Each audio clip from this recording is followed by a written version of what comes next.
ইলেকশনের পরে সব ডিপার্টমেন্টে প্রশাসনের মতো ওদের সাথে বসে সিদ্ধান্ত নেবে। এখন যাতে ওদের ব্যবসা বন্ধ না হয়, কর্ম বন্ধ না হয়, সেদিকটা দৃষ্টি দেওয়ার জন্য আমি সমস্ত প্রশাসনকে, উত্তরবঙ্গ জেলার প্রত্যেকটা প্রশাসনকে অনুরোধ করছি যে বটলিফ প্ল্যান্ট যেগুলো আছে তাদের বলার জন্য এদের চা পাতাটা কেনা যেন বন্ধ না করে। এটা মানবিক কারণ, এটা কোনো রাজনৈতিক কারণ নয়, এটা মানুষের জীবন জীবিকার লড়াই। ওনারা সবাই এসেছিলেন এবং আমার সাথে সমস্ত সকলের ডিটেলস কথা হয়েছে। আমিও ওনাদের অনুরোধ করেছি আপনারা বন্ধ করবেন না, খুলে রাখুন।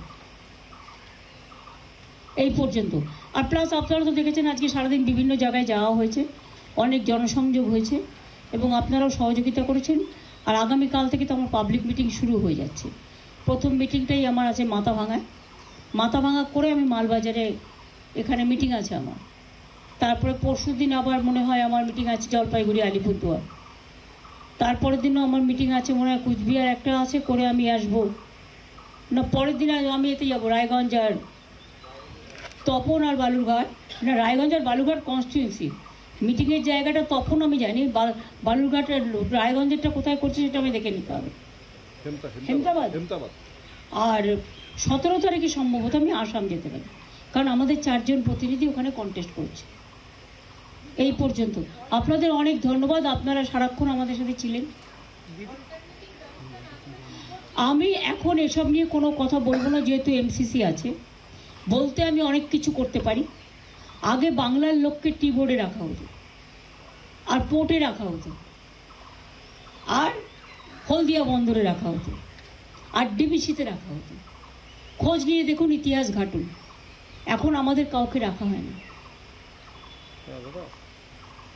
কাজে ওদেরটা ওদের উপর ছেড়ে দিন। আমি এ নিয়ে কোনো মন্তব্য করছি না। আমরা নিজেরা যেটুকু পারি, আমি প্রশাসনকে বলবো আমাদের প্রশাসন সেটুকু করে ওদের যাতে ব্যবসা বন্ধ না হয়। ছোট ছোট ব্যবসা, 5 বিঘা জমি কত ধরুন, ওই গেট থেকে দাঁড়িয়ে আছে, ওই রাস্তার ওইটুকু, খুব একটা বেশি জায়গা নয়। ছোট ছোট করে নিজেরা নিজেদের মতো করে। চাষিরা যেমন চাষ করে, ওরাও তেমনি চায়ের চাষ করে, চা পাতা। দিদি বলছি, আসতেই পারেন, প্রত্যেক রাজনৈতিক দলের তার নিজস্ব অধিকার আছে। এটা নিয়ে আমার কোশ্চেন করছেন কেন?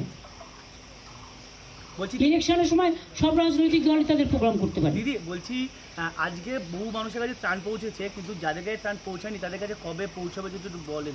দেখুন, গভর্নমেন্ট তো মেশিন নয়, সবার কাছে পৌঁছানোর কথাই বলা হয়েছে। কিছু দূরে দূরে হয়তো আছে, বা কেউ আত্মীয় স্বজনের বাড়ি এদিক ওদিক হতে গেছে, সেটা হতে পারে। কিন্তু instruction clear, disaster is disaster, it is for all. যারা অ্যাফেক্টেড হয়েছে সবাই কোনোভাবে বঞ্চিত হবে না।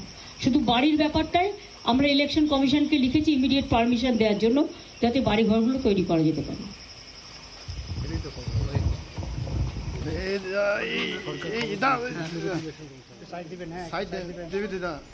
মুখ্যমন্ত্রী মমতা বন্দ্যোপাধ্যায় সাংবাদিকদের মুখোমুখি হলেন এবং তার আগেই আমরা দেখেছি উত্তরবঙ্গে মুখ্যমন্ত্রী উপস্থিত এবং তারই সঙ্গে জনসংযোগ করেছেন, চা বাগানে গিয়েছেন।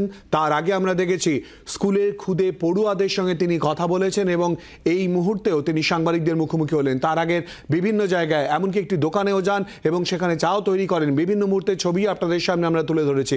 মুখ্যমন্ত্রী মমতা বন্দ্যোপাধ্যায় বেশ কিছুদিন যবে থেকে দুর্যোগ হয়েছে এবং তারপর থেকেই ঠিক কী পরিস্থিতি প্রশাসনের তরফ থেকে যাতে নিয়ন্ত্রণে আনা যায় সেদিকে নজর রেখেছেন এবং তারপর আজকে আমরা দেখেছি সারাদিনই জনসংযোগ সেরেছেন মুখ্যমন্ত্রী মমতা বন্দ্যোপাধ্যায়। বিভিন্ন জায়গায় ইতিমধ্যেই তিনি গিয়েছেন, স্কুলে পড়ুয়াদের সঙ্গে কথা বলেছেন, স্থানীয় বাসিন্দাদের সঙ্গে কথা বলেছেন। তারপরে তিনি চা বাগানে গিয়েছেন এবং সেখান থেকে আমরা দেখেছি একটি দোকানে যান, সেখানে বেশ কিছু জিনিস কেনেন এবং তারপর চাও তৈরি করেন। সেই ছবি আপনাদের সামনে তুলে ধরছি।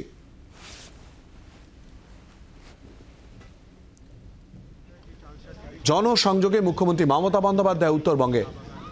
সঙ্গে রয়েছে আমাদের প্রতিনিধি সুতপা সেন। সুতপা, আমরা দেখেছি বিভিন্ন জায়গায় ইতিমধ্যেই মুখ্যমন্ত্রী জনসংযোগ সারেন, সাংবাদিকদেরও মুখোমুখি হয়েছিলেন। আর কি বলেন তিনি?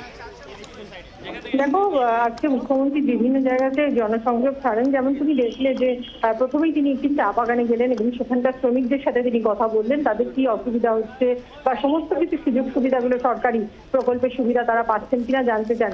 রাস্তায় যাওয়ার পথেই কিন্তু স্কুলের ছাত্রছাত্রীদের সাথে দেখা হয় এবং সেখানে তিনি দাঁড়িয়ে পড়েন, ছাত্রছাত্রীদের কাছেও প্রশ্ন করেন। মিড ডে মিলের মিড ডে মিল তারা পাচ্ছে কিনা, মিড ডে মিলে কি দেয়া হচ্ছে, এই সমস্ত বিষয়গুলো ছাত্রীদের থেকে জেনে নেন। এবং তারপরে রাস্তা থেকে চা বাগান থেকে ফেরার পথে তিনি একটি চায়ের দোকানে ঢুকে পড়েন এবং সেখানে গিয়ে নিজেই হাতে চা বানিয়ে সবাইকে খাওয়ান। শুধু তাই নয়, আরো একটি বাড়িতে যেখানে বাড়ির নিচে দোকান ছিল সেই দোকানির সাথেও গিয়ে তিনি কথা বলেন। অর্থাৎ জনসংযোগের তার যে কৌশল, যে জনসংযোগের মাধ্যমে কার্যত তিনি মানুষের থেকে জেনে নেন যে সরকারি যে প্রকল্পগুলো রয়েছে, 56টা প্রকল্প রয়েছে, সেই প্রকল্পের সুবিধাগুলো তারা পাচ্ছেন কিনা ঠিকঠাক সেগুলো তারা জেনে নেন। তারপরেই তিনি আজকে একটি বৈঠকও করেন এখানে, সেটা হচ্ছে যে 10 লক্ষ চা বাগানের মালিক যারা তাদের কাজ হারিয়েছেন, কারণ কি বোর্ডের একটা সিদ্ধান্তের কারণে তাদের বাগানে আর চা পাতা তৈরি হচ্ছে না, সেই মানুষগুলোর সাথে আজকে তিনি বৈঠক করেন এবং তাদের তিনি আশ্বস্ত করেন যে লোকসভা নির্বাচন শেষ হয়ে যাওয়ার পরে তাদের জন্য তিনি তাদের যে সমস্যাগুলো আছে সেই সমস্যাগুলো সমাধানের চেষ্টা করবেন। অর্থাৎ বুঝতেই পারছো যে আজকে সারাদিন ধরে তিনি জনসংযোগের মাধ্যমে মানুষের সাথে কথাবার্তা বলেন এবং আগামীকাল থেকে তার নির্বাচনী প্রচার শুরু হচ্ছে এই উত্তরবঙ্গ থেকে, যার প্রথম সভা হবে কুচবিহারের মাথাভাঙায়। ধন্যবাদ সুতপা। কথা বললাম আমাদের প্রতিনিধি সুতপা সেনের সঙ্গে। উত্তরবঙ্গের মুখ্যমন্ত্রী মমতা বন্দ্যোপাধ্যায় চালসা থেকে বেরিয়ে চা বাগানে জনসংযোগ সারেন। তিনি কখনো স্কুলে পড়ুয়াদের সঙ্গে কথা বলেন, কখনো বা মিশে গেলেন চা শ্রমিকদের মধ্যে।